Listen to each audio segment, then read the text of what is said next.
Bonsoir, bonsoir, bonsoir. Bonsoir à toi qui te connectes. Que la paix de notre Seigneur soit avec toi. Aujourd'hui, nous venons continuer notre lecture de Romains. Aujourd'hui, ça sera Romains chapitre 9.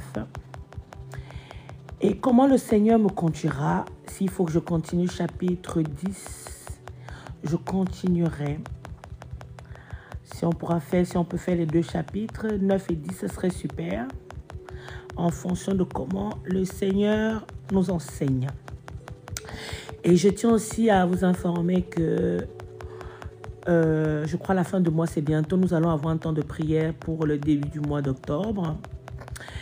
Et nous allons aussi avoir un enseignement, une exhortation, on va dire plutôt un enseignement mardi sur les parents toxiques.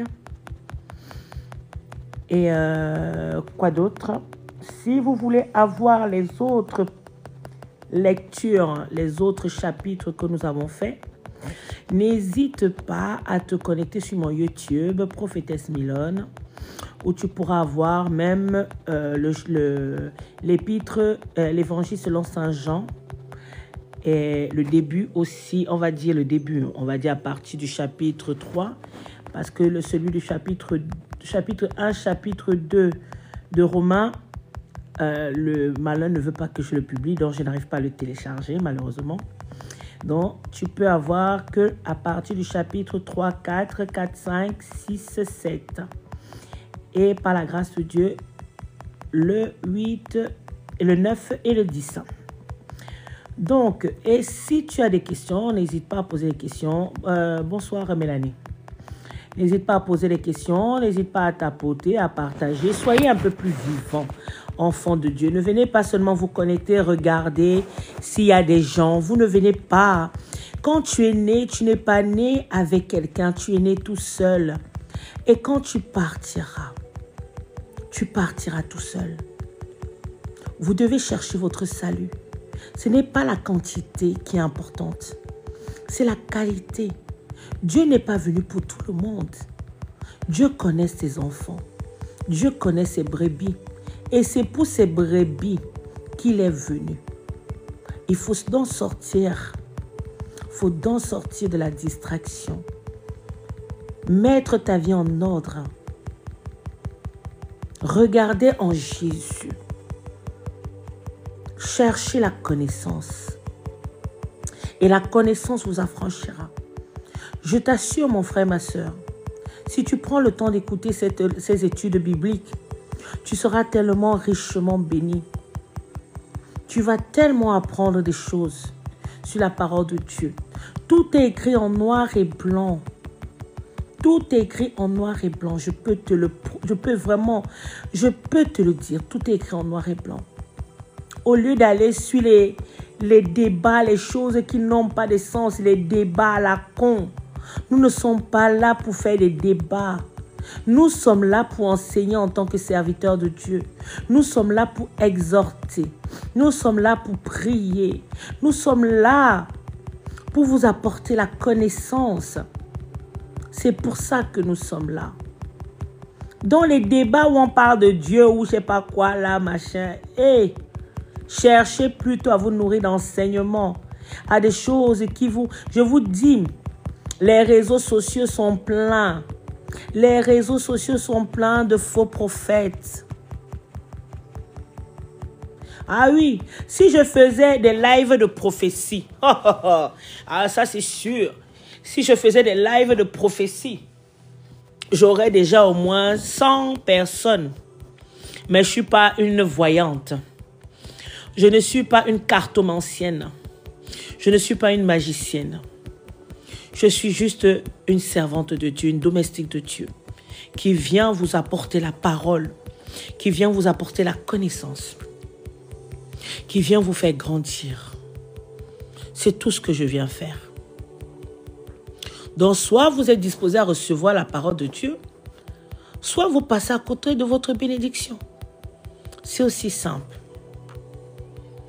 Donc, disposez vraiment vos cœurs. Fuyez. Fuyez la distraction. Fuyez la distraction.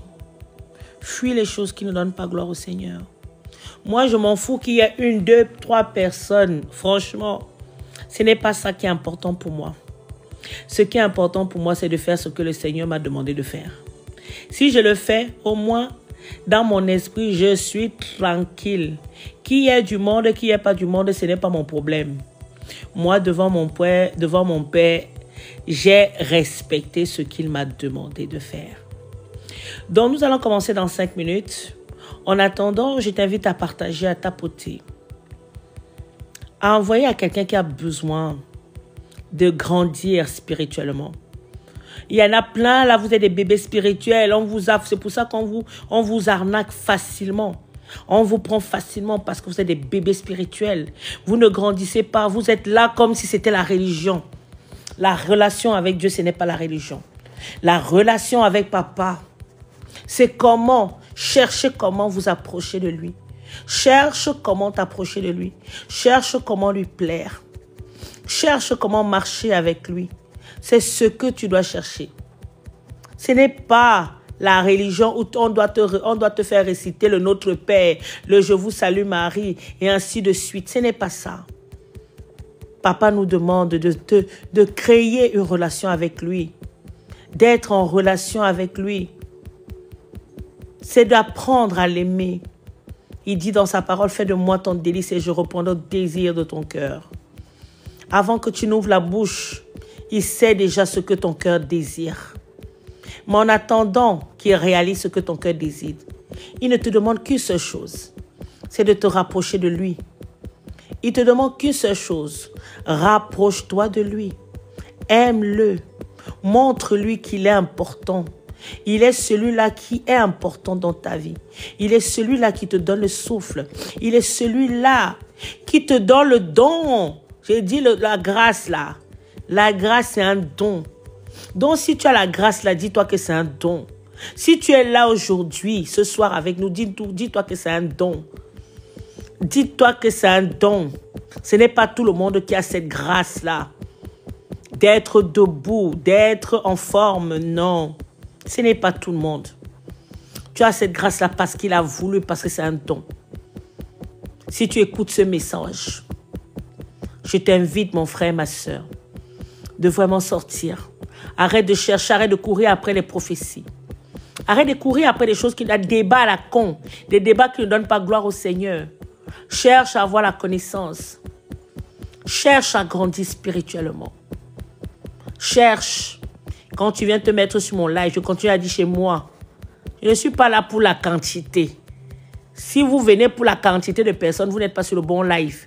Si vous venez pour regarder qu'il y a plein de monde ou il n'y a pas plein de monde, comme vous êtes des suiveurs, vous n'êtes pas sur le bon live. Arrêtez de faire du suivisme. Vous n'êtes pas sur le bon live, c'est pour vous dire que, oh, est-ce qu'il y a du monde ici? Est-ce qu'il y a 100 personnes? Moi, je ne suis pas là pour faire les débats. Je ne suis pas là pour faire les débats. Je suis là pour enseigner. Je suis là pour enseigner, je suis là pour t'exhorter. Je suis là pour te faire comprendre que, attention, be careful. La route que tu es en train d'emprunter n'est pas bonne pour toi. Cherche la route du Seigneur, cherche la voie du Seigneur.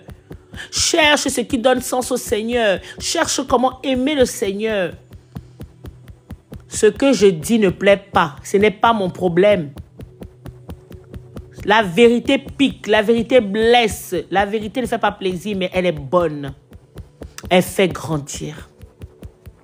Donc, mon frère, ma soeur, Si tu cherches la vérité, tu es sur la bonne personne.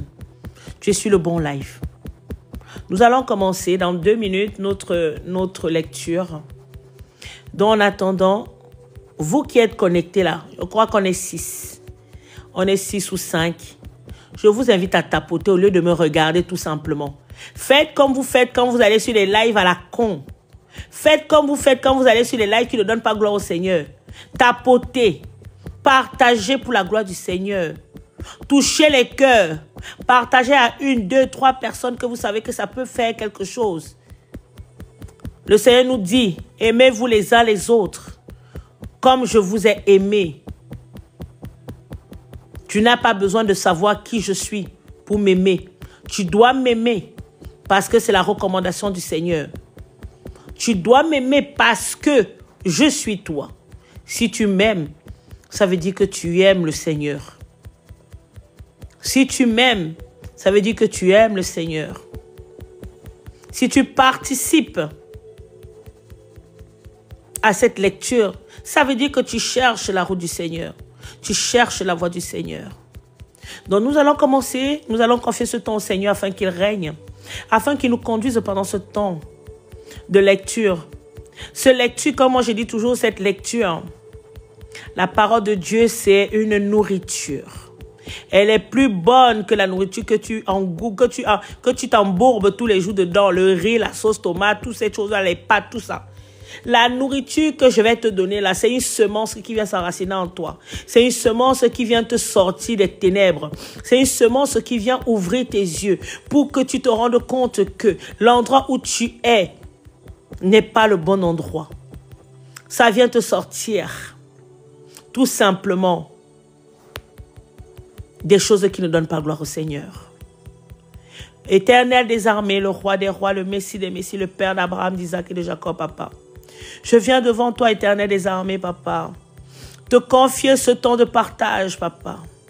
Ô Éternel des armées, le lion de la tribu de Juda, celui-là qui a été sacrifié pour nous, afin que nous ayons la vie éternelle. Celui-là qui a donné sa vie, afin que nous soyons sauvés. Tu es notre sauveur, tu es mon sauveur. Sans toi, Jésus, si on t'enlève dans ma vie, Seigneur Jésus, je n'ai plus rien. Je ne suis plus rien. Oh oui, Seigneur. Si on m'enlève, si on t'enlève dans ma vie, je ne suis plus rien. Je suis sans direction, sans souffle, sans vie, sans respiration, papa. Je veux apprendre à t'aimer. Je veux apprendre à te faire plaisir. Je veux apprendre à marcher selon ta parole. Père éternel, que cette lecture que je vais déposer, que cette nourriture, que cette semence que je vais déposer dans le cœur de ton enfant ce soir, que cette semence, papa, s'enracine dans ton enfant et que cela vienne détruire tout ce qui ne donne pas gloire dans le corps, dans l'esprit de ton enfant, Père éternel, mon roi. Que cette nourriture, papa, délicieuse, extraordinaire, papa, viens nourrir ton enfant, Père éternel, mon roi, papa. Viens transporter ton enfant, Éternel des armées, papa. Ô Éternel des armées, sécurise ton enfant. Sécurise ton enfant de là où il se trouve, Père éternel, mon roi. Papa, je suis ta domestique. Je suis ta servante. Fais taire ma chair afin que ce soit toi et toi seul qui règne. Donne-moi les paroles de connaissance, donne-moi les paroles de sagesse. Utilise ma bouche, papa, pour pouvoir éclairer tes enfants. Pour pouvoir guider tes enfants, papa, sur le droit chemin. Sur le chemin de la vérité. Sur le chemin de la justice, Père éternel, mon roi, papa. Oh Yahweh, Seigneur Jésus, tu es le chemin, la vérité et la vie. Papa, conduis-nous, amène-nous, fortifie-nous. Que toute forme de manœuvre diabolique, satanique, sorcellerie dirigée contre ce live ou dirigée contre ta servante, papa, soit nulle et sans effet.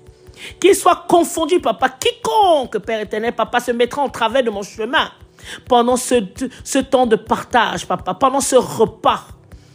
Qu'il soit confondu par le nom tout-puissant de Jésus. Père éternel, mon roi, c'est toi qui connais tous tes enfants. Ramène tes enfants ici. Ramène tes enfants ici, Père éternel, mon roi, afin de pouvoir accomplir ce pourquoi ils sont faits, afin d'accomplir ta volonté dans leur vie. Sois élevé, sois magnifié, sois célébré par le nom tout-puissant de Jésus. Amen, amen. Tapotez, tapotez, mes frères et sœurs. Nous allons commencer. Nous allons lire aujourd'hui, nous allons continuer notre lecture qui est Romains 9 et Romains 10 si Dieu le veut. Donc, en attendant, tapotez, je vous prie de tapoter. Parce que moi-même, je suis en train de tapoter. Je vous le dis, hein. Je suis multifonction. Comme vous ne voulez pas tapoter, vous voulez seulement consommer, mais vous ne comprenez pas que le monde dans lequel nous sommes, ce n'est pas que la consommation. C'est aussi la manière dont l'ennemi joue avec nous. Nous devons aussi être hargneux. Nous devons être hargneux. Nous devons aussi soutenir les serviteurs de Dieu dignement. Donc nous allons commencer. Chapitre 9. Romains chapitre 9. Verset 1. Je dis la vérité en tant qu'homme uni à Christ. Je ne mens pas. Ma conscience, en accord avec l'Esprit Saint, me rend ce témoignage. J'éprouve une profonde tristesse et un chagrin continuel dans mon cœur. Oui, je demanderai à Dieu d'être maudit et séparé de Christ pour mes frères, nés du même peuple que moi. Ce sont les Israélites. C'est à eux qu'appartiennent la condition de fils adoptifs de Dieu. La manifestation glorieuse de la présence divine, les alliances, les dons de la loi, le culte, les promesses. À eux, les patriarches. Et c'est d'eux qu'est issu Christ dans son humanité. Il est aussi au-dessus de tout. Dieu béni pour toujours. Amen. Ce n'est pas que la parole de Dieu soit restée sans effet, car ce ne sont pas tous ceux qui descendent du patriarche Israël qui constituent Israël. Et ceux qui descendent d'Abraham ne sont pas tous ses enfants, car Dieu dit à Abraham, écoutez bien, car Dieu dit à Abraham, c'est par Isaac que tu seras suscité, que te sera suscité une descendance. Cela veut dire que tous les enfants de la descendance naturelle d'Abraham ne sont pas enfants de Dieu. Seuls les enfants nés selon la promesse sont enfants de Dieu, considérés comme sa descendance. Car telle est la promesse de Dieu. Vers cette époque, je viendrai et Sarah aura un enfant. Autrement dit, ça veut dire quoi? Ça veut dire que ce n'est pas tous les enfants d'Abraham qui sont la descendance, qui seront les enfants de Dieu. Sachant que Abraham a eu des enfants avec la domestique et il a eu les enfants avec Sarah, sa femme. Donc, la descendance, les enfants, ceux qui sont appelés enfants de Dieu, ce sont les enfants uniquement de Sarah, les descendants de Sarah, dont Isaac. Donc tous les autres enfants-là que Abraham a eus avec les autres femmes ne sont pas les enfants de Dieu. Ce n'est pas eux, c'est pas sur eux qu'a été inscrite la promesse. La promesse a été inscrite sur Isaac. Uniquement sur Isaac. Dans le verset 10, il est écrit, et ce n'est pas tout. Rebecca a eu des jumeaux. Écoutez très bien aussi, parce que ça continue dans Rebecca. Rebecca a eu des jumeaux, nés d'un seul et même père, de notre ancêtre Isaac. Or, Dieu a un plan qui s'accomplit selon son libre choix et qui dépend non des actions des hommes, mais uniquement de la volonté de celui qui appelle. Et pour que ce plan demeure, c'est avant même la naissance de ses enfants. Et par conséquent, avant qu'il n'ait fait ni bien ni mal, que Dieu dit à Rebecca, l'aîné sera assujetti au cadet. Ceci s'accorde avec cet autre texte de l'Écriture. J'ai aimé Jacob et j'ai écarté Ésaü. Donc quand on dit les enfants de la descendance d'Abraham, Abraham a eu Isaac et d'autres enfants. Mais les enfants de la promesse étaient ceux de Isaac. Maintenant arrive ce Isaac. Isaac dans Rebecca, et Rebecca est enceinte, elle porte des jumeaux. Rebecca, Dieu lui a parlé. Rebecca savait qui était Isaü et qui était Jacob. Elle savait que la descendance, parce que c'est par cette descendance-là même que Jésus, quand vous allez faire l'arbre généalogie, vous allez vous rendre compte que Jésus apparaît dans la descendance de Jacob.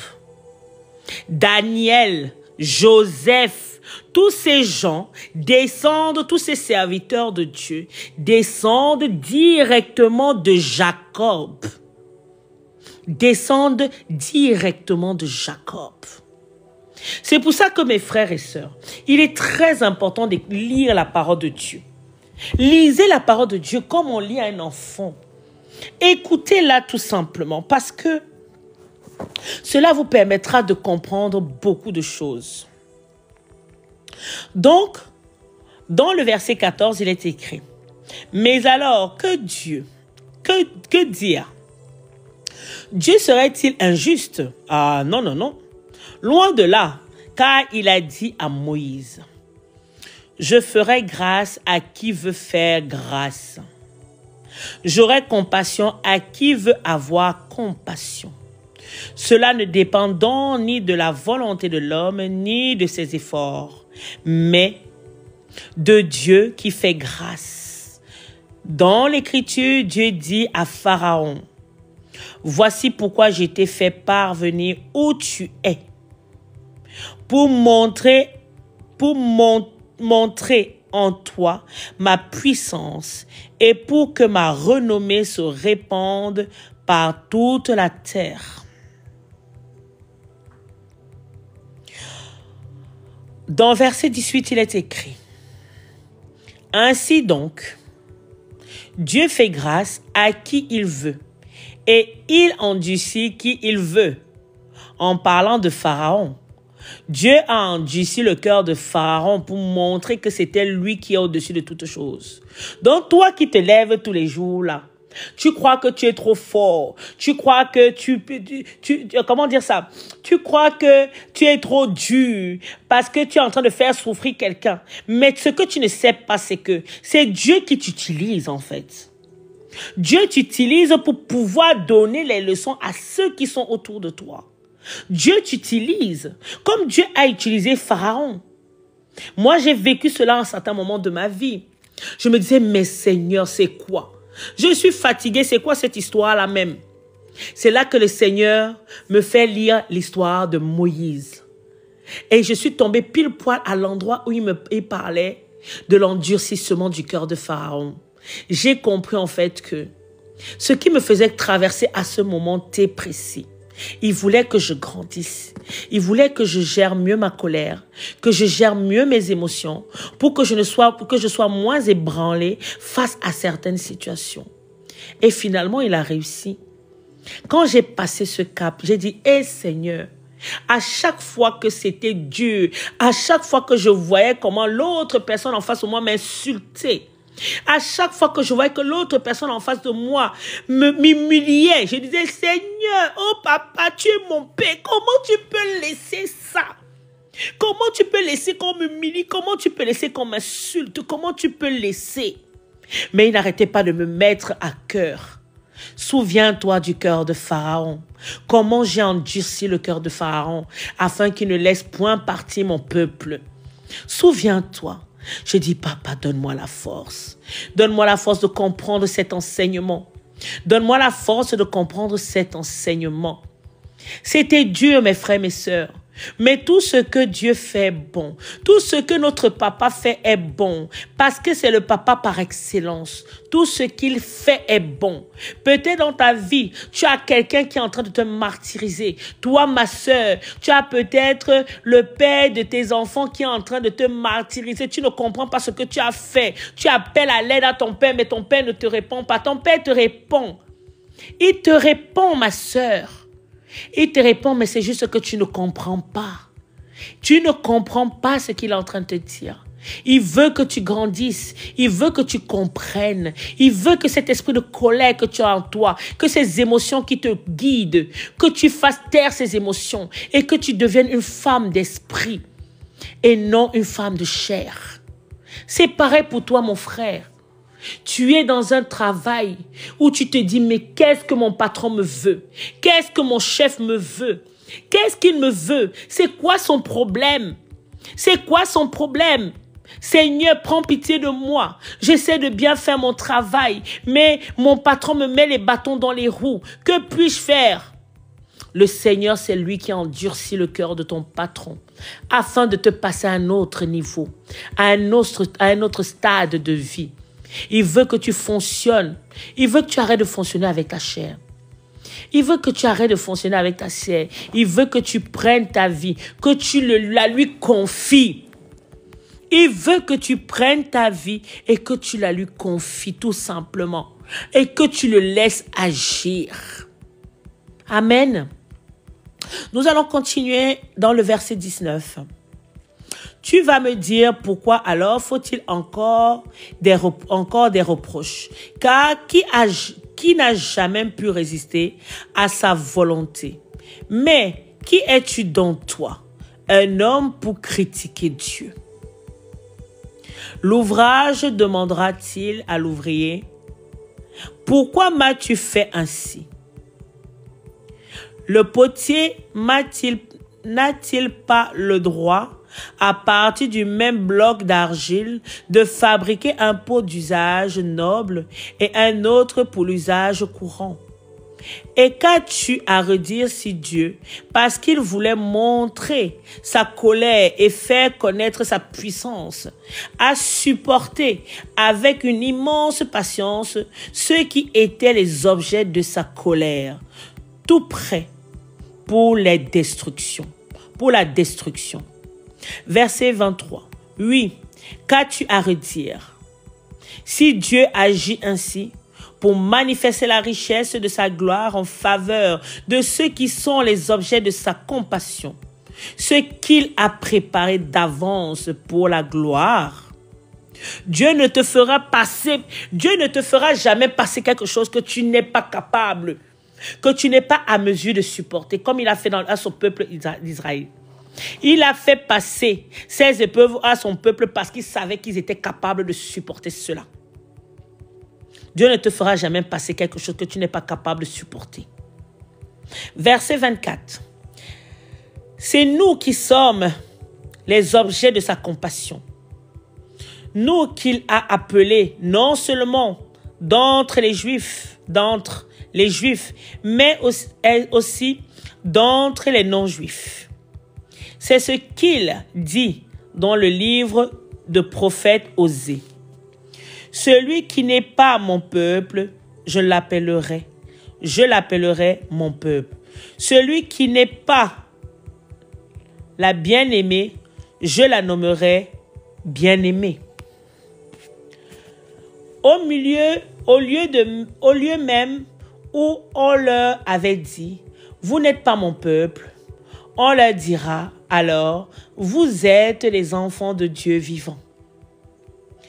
Et pour ce qui concerne Israël, Isaïe déclare de son côté, même si les descendants d'Israël étaient aussi nombreux que les grains de sable au bord de la mer, seul un reste sera sauvé, car pleinement et promptement, le Seigneur accomplira sa parole sur la terre. Et comme Isaïe l'avait dit par avance, si le Seigneur des armées célestes ne nous avait laissé des descendants, nous ressemblerions à Sodome. Nous serions comme à Gomorrhe. Ah, Seigneur Jésus. Verset 30. Que dire maintenant? Voici ce que nous disons. Les païens qui ne cherchaient pas à être déclarés justes par Dieu ont saisi cette justice, mais il s'agit de la justice qui est reçue par la foi. Les Israélites, eux, qui cherchaient à être déclarés justes en obéissant à une loi, n'y sont pas parvenus. Pour quelle raison?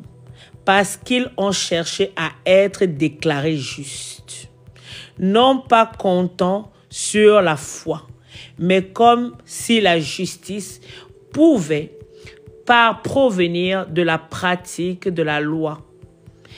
Ils ont buté contre la pierre qui fait tomber, conformément à ce que dit l'Écriture. Moi, je place en Sion une pierre qu'on heurte, un rocher qui fait trébucher. Celui qui met en lui sa confiance,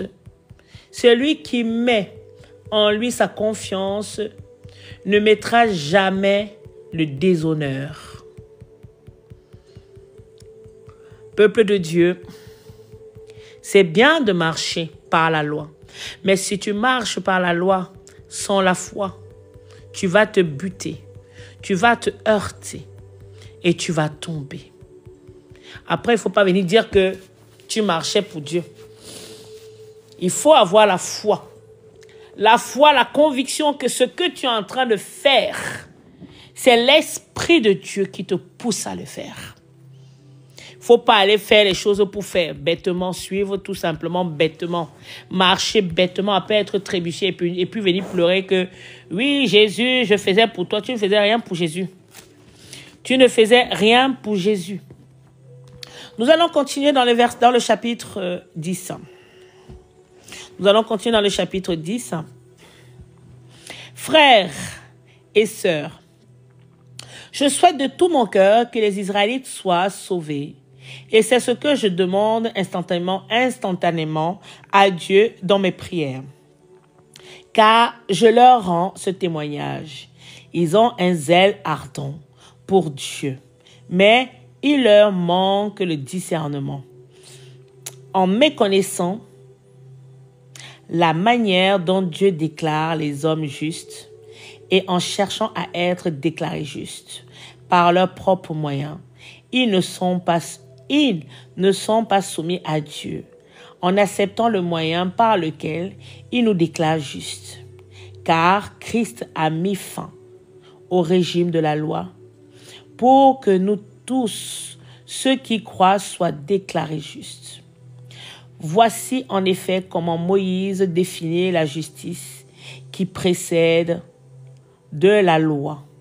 Celui qui appliquera ses commandements vivra grâce à cela. Mais voici comment s'exprime la justice reçue par la foi.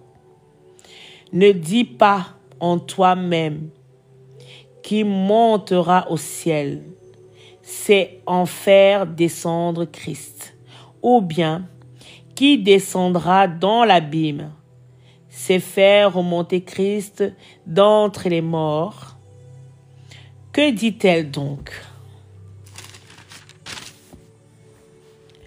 La parole est toute proche de toi. Elle est dans ta bouche et dans ton cœur. Cette parole est celle de la foi et celle que nous annonçons. En effet, si de ta bouche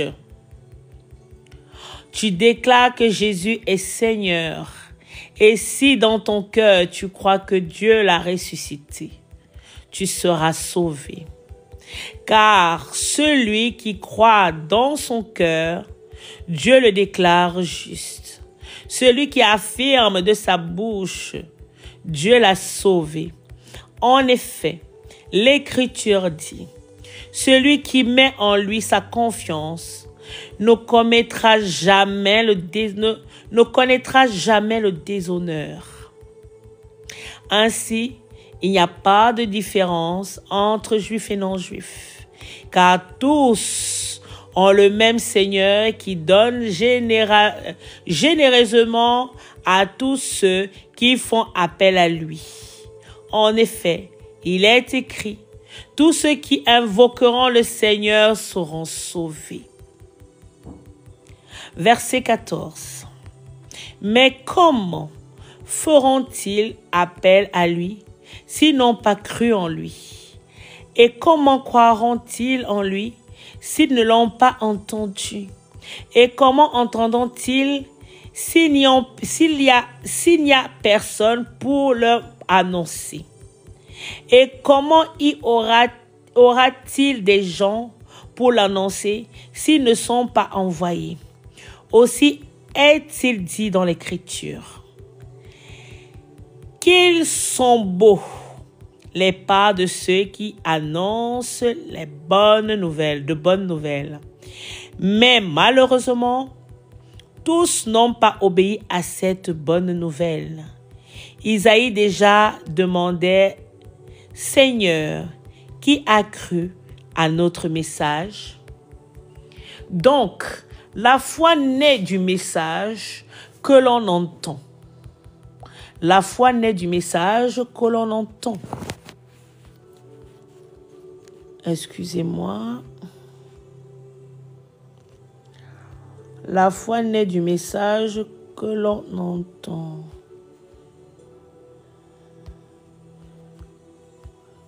Attendez, excusez-moi un peu. La foi naît du message que l'on entend. Donc, où en étais-je? Donc, la foi naît du message que l'on entend. Ce message vient par la parole de Christ. Maintenant, donc, je dis, ne l'ont-ils pas entendu? Mais si, n'est-il pas écrit? Leur voix a retenti par toute la terre. Leurs paroles sont parvenues jusqu'aux confins du monde. Je demande alors, le peuple d'Israël ne l'a-t-il pas su? Moïse a été le premier à leur dire, je vous rendrai jaloux de ceux qui ne sont pas un peuple. Je vous irriterai par une nation dépourvue d'intelligence.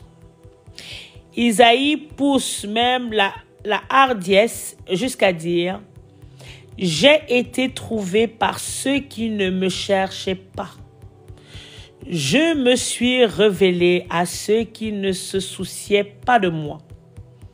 Mais parlant d'Israël, il dit, à longueur de journée, j'ai tendu les mains vers un peuple désobéissant et rebelle. Oh Seigneur! Le Seigneur, il faut comprendre que le peuple Israël, là, c'est nous. C'est nous, là, aujourd'hui, là. Nous qui sommes toujours là dans la désobéissance. Nous sommes rebelles. Nous voulons toujours montrer qu'on sait, on sait, on sait. C'est Dieu. Dieu connaît ses enfants. Papa connaît ses enfants. Yahweh connaît ses enfants. Yahvé connaît ses enfants. Yeshua connaît ses enfants. C'est lui qui choisit. Même dans le peuple d'Israël, là, ce n'est pas tout le monde qui sera sauvé. Il y aura ceux qui vont être sauvés et ceux qui seront déchus. Ceux qui seront sauvés et ceux qui seront déchus. Ceux qui seront déchus, ce seront ceux qui n'ont pas voulu, qui ont voulu rester dans le monde, être attirés par les choses du monde. Ils ont fait semblant de ne pas entendre l'appel. Ils ont voulu faire semblant de ne pas entendre l'appel. Le Seigneur t'appelle depuis, mais tu es là. Tu tournes, tu tournes. Pour toi, les choses du monde sont plus intéressantes. Pour toi, les choses du monde sont plus intéressantes. Pour toi, courir après le travail, courir après l'argent, courir après telle ou telle chose, c'est plus important que d'écouter l'appel. que d'écouter cet appel. Le Seigneur t'appelle depuis. C'est pour ça que j'ai toujours tendance à dire, il y a tellement d'incrédules. Il y a des personnes qui connaissent la parole de Dieu, on va dire. Maintenant, avec le temps, je me dis, ils disent connaître la parole de Dieu parce que ce sont les personnes qui vont vous réciter les versets. Je préfère quelqu'un qui ne me récite pas les versets, mais qui est dans l'obéissance, que quelqu'un qui passe le temps à me réciter les versets, mais quand tu vois son attitude, ça n'a pas de sens.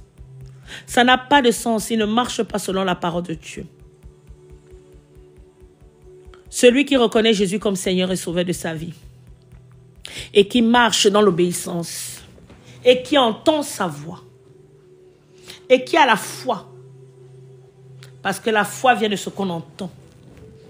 La foi vient de ce qu'on entend. Et ce qu'on entend se matérialise. Si tu entends que le Seigneur a dit que tu auras un travail, ça va se matérialiser. Si tu as entendu que le Seigneur t'a dit que il t'appelle à faire telle chose, peut-être pour le moment tu te dis ça va venir quand, Seigneur? Take your time. Ne cours pas. Ne regarde pas à gauche. Ne regarde pas à droite. Ne te compare pas aux uns et aux autres. Les 5 doigts de la main n'ont pas la même taille. Les orteils là n'ont pas les mêmes formes, n'ont pas la même taille. Nous sommes tous différents des uns les autres. Les premiers seront les derniers. Les derniers seront les premiers. On ne court pas après qui que ce soit. Le temps de Dieu, c'est le temps de Dieu. Le temps de Dieu, c'est le temps de Dieu. Il y a quelques jours, j'ai écrit sur un de mes profils parce que j'ai remarqué que la jeunesse aujourd'hui, moi je parle de la jeunesse africaine parce que moi je suis africaine. La jeunesse africaine aujourd'hui est dépourvue de travail. Et en fait, ils veulent que la facilité. La facilité, la facilité, la facilité. C'est à la rapidité qui va gagner l'argent, la cupidité absolue. Tout ce à quoi ils pensent, c'est l'argent, là, l'argent, l'argent, l'argent. Le diable se présente devant eux, leur miroite des choses qui n'ont pas de sens, des choses qui ne donnent pas gloire au Seigneur. Mon frère, ma soeur, Jésus a donné sa vie pour toi, afin que tu sois sauvé.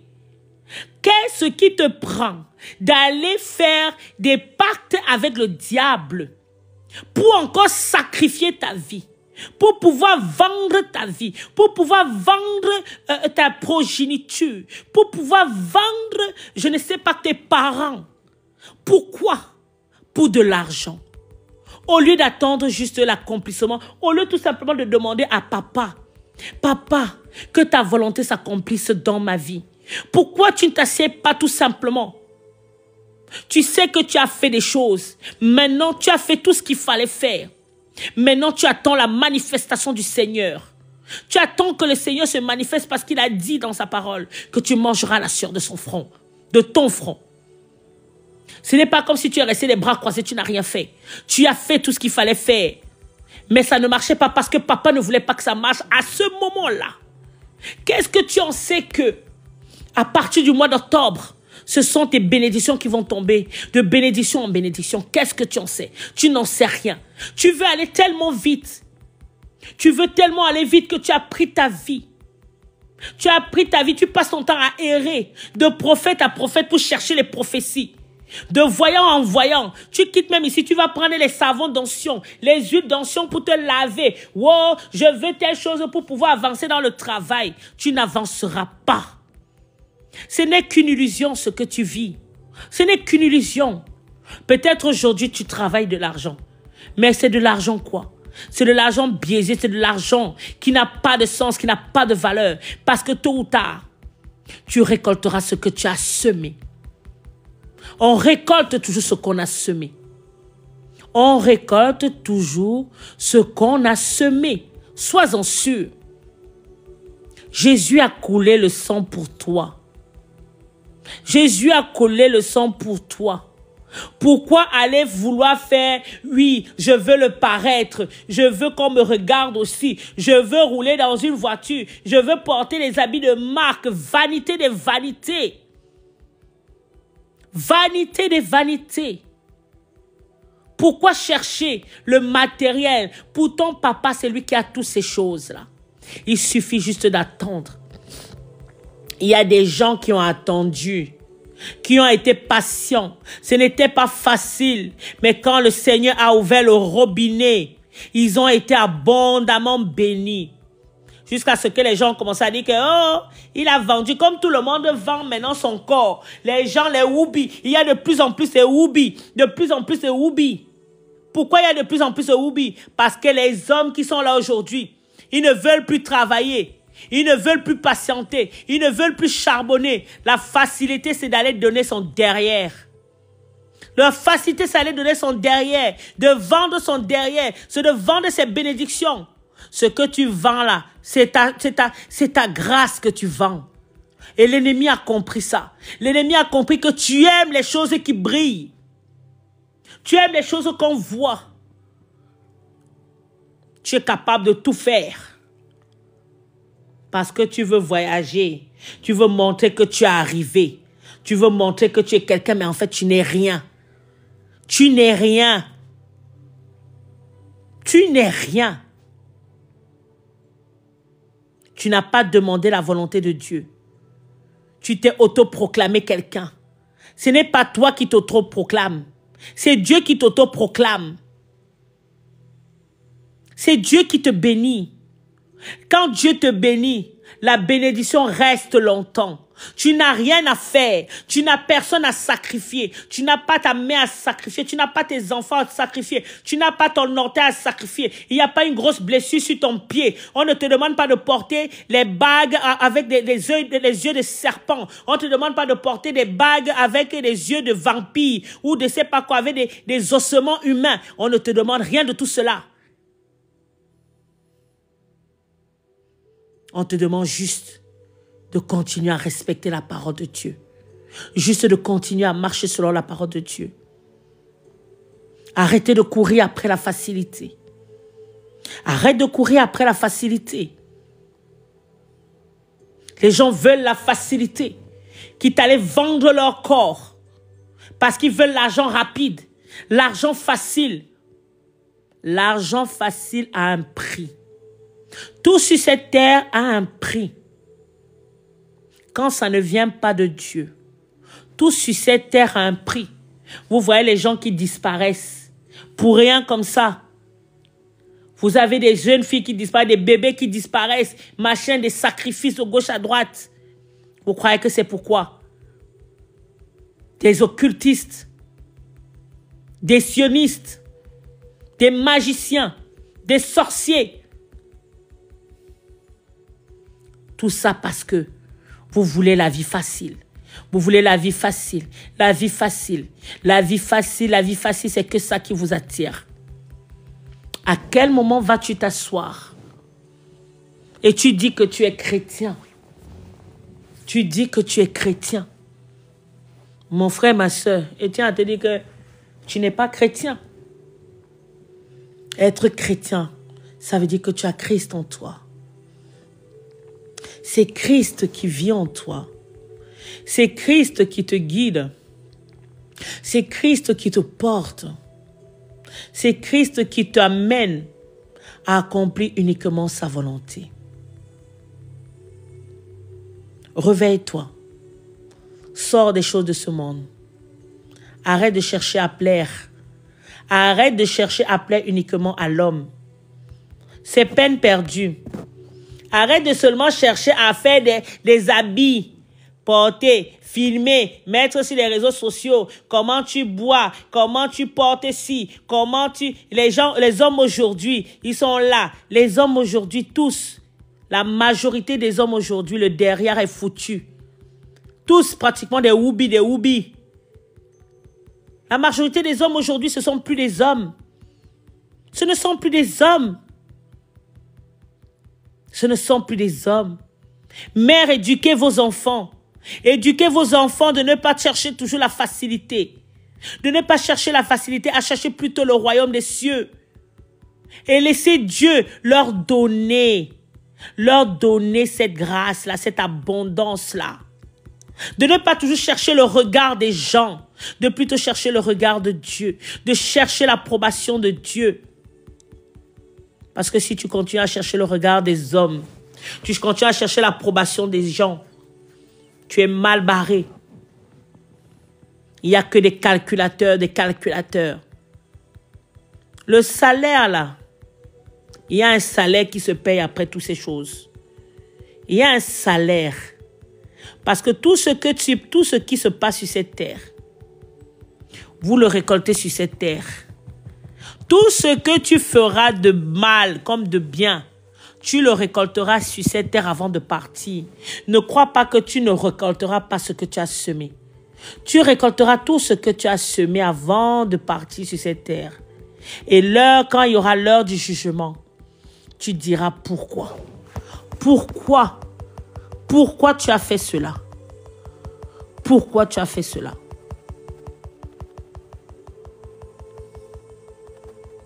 Donc le Seigneur nous appelle vraiment à marcher selon sa parole.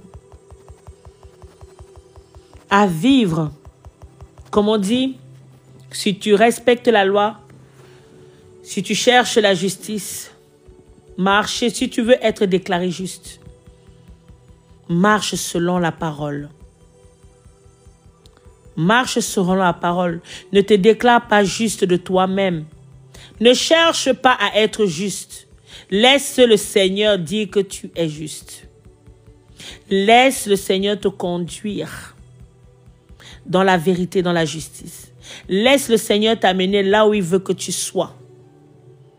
C'est lui seul qui saura t'amener là où tu dois réellement être. Amen. Donc, chers frères et sœurs, sur ces belles paroles, nous avons fini notre étude biblique. Nous nous retrouvons pour l'étude biblique. Nous nous retrouvons mercredi prochain. En attendant, mardi, nous avons un enseignement. Nous avons un enseignement, les parents toxiques. Parce qu'il y a beaucoup d'enfants aujourd'hui qui sont combattus par des parents. Et malheureusement, ils ne savent pas quoi faire. Ils se disent que oui, Dieu a dit honore ton père et ta mère et tes jours seront glorieux. Nous allons parler de cela mardi. Parce que aussi bien Dieu nous demande d'honorer nos parents et Dieu demande aussi à nos parents de ne pas nous offusquer, de ne pas nous blesser. C'est dans les deux sens, ce n'est pas seulement dans un seul sens. Donc, sur ce, que la couverture de l'Éternel soit votre partage, que cette semaine qui va commencer soit une semaine de bénédiction et surtout que ce mois qui va se clôturer en cette semaine, que ce mois qui s'achève soit un mois de bénédiction, de grâce. Que le Seigneur précède vos pas dans tout ce que vous ferez durant cette semaine. Et que tous les plans de l'ennemi dans vos vies soient nuls et sans effet. Et que l'onction du Saint-Esprit soit sur vous, soit sur vos familles, tout au long de cette semaine. Que cette nuit soit une nuit de paix. Que le Seigneur vous couvre d'amour, de joie et de paix. Que vous puissiez dormir dans les bras de Jésus-Christ. Soyez abondamment bénis. Avez-vous des questions? Do you have a question? You have a question?